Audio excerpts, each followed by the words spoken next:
Hi, you're in the garden with April. Welcome to the Chandler Community Education Garden at Veterans Oasis Park. And today I'd like to talk to you about shade. Shade is just as important to our plants as it is to us here in the Arizona sun. So what can you do in your garden to make sure your plants have the proper shade? We'll be talking about too little shade and too much shade and how to solve those problems. We're in the desert here in Arizona. It's very hot, and sometimes certain plants that you want to grow may not grow well without shade, and some plants need less shade, believe it or not. So we want to talk about both of those things. If your plants require shade, you want to find ways to shade them inexpensively, especially for me. I like to spend no more than maybe $1 a plant. There's different things you can use when you're planting, especially for your seedlings. When you plant seeds, the harsh sun, even as it gets closer into winter, can be devastating to a little seedling. Plus, having some kinds of shade can also help to keep critters out of your seedlings. A few items that I've used and do use for seedlings that you can find around the house or at a dollar store or a secondhand store, believe it or not, the shade lamp is one of them. You can cut holes into it, you can add something to the top, it's going to let light in. This is a colander that was at, a secondhand store. I like to keep white or lighter colors that allows light filtering.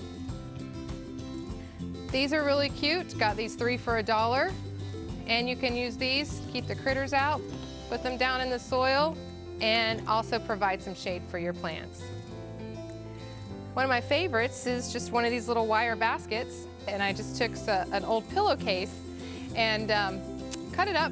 You can use an old t-shirt or whatever you have and put on top so that harsh noon sun is keeping off those little seedlings until they get at least established so the birds aren't going to peck them, probably at least 6 or 8 inches depending on what you're planting.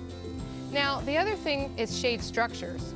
When you have a large garden area, you might consider a shade structure. You can do that using PVC, boards, pipes, whatever you want to use to create a shade structure. You want to use shade cloth, and this right here is actually a frost cloth that we have, and it's a frost blanket. And we use that for shade because sometimes we don't need too much shade. Some places recommend light filtering to 80%, allowing 80% sunlight in. I use sometimes a 50% so that only 50% light is coming in. And what's nice is I also buy these 100-foot. They'll last me several years. I can cut them to whatever shape I need for whether it's a certain plant or an area and create shade just wherever I need it.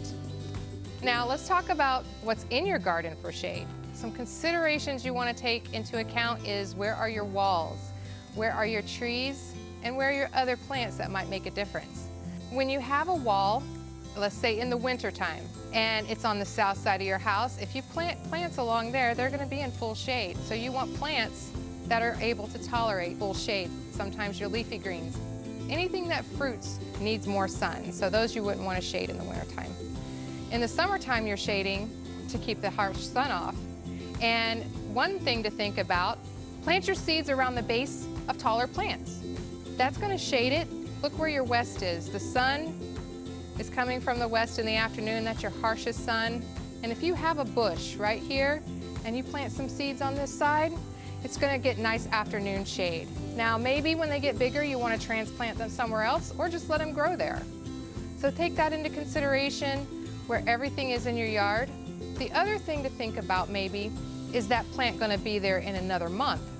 Because if you're in a vegetable garden, I like to zone things out to where I have a great big kale plant or a cabbage plant, and maybe I put something that needs a little bit of shade underneath it, but I know that it's so big that in a month or two it's going to be done and going to be out of the garden, and this little guy here is going to get plenty of sun.